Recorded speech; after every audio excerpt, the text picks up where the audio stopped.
There have been a lot of emotionally difficult parts in the graphic novels that we are reading. And the reason they feel so difficult is because we are feeling something called empathy. We are feeling empathy for the characters in the books, which means we are feeling the feelings that they are feeling in the books.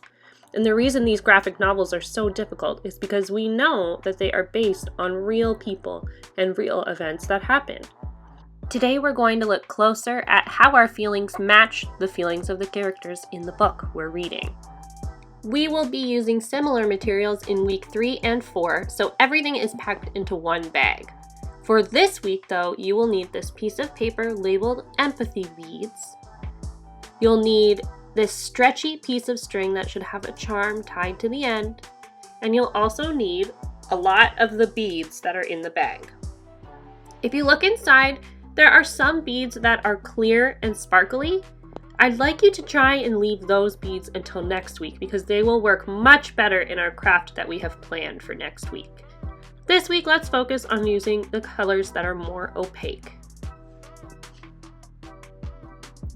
To get started, take your empathy beads piece of paper and choose a few colors of beads that you would like on your empathy bead bookmark.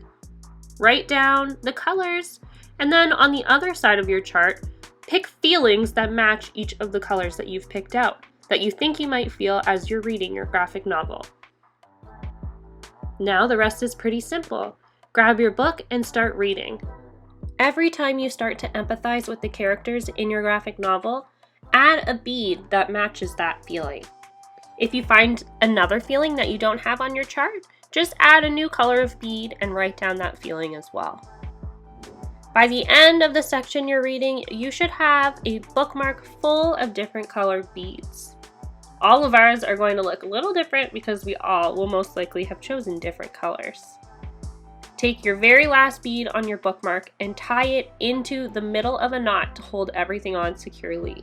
And then you have a empathy bead bookmark. Have a great time completing this craft. You should have enough beads to make even more empathy bookmarks if you'd like to create one with another book you're reading. I'll see you guys next week for our last online Booking It activity. Goodbye!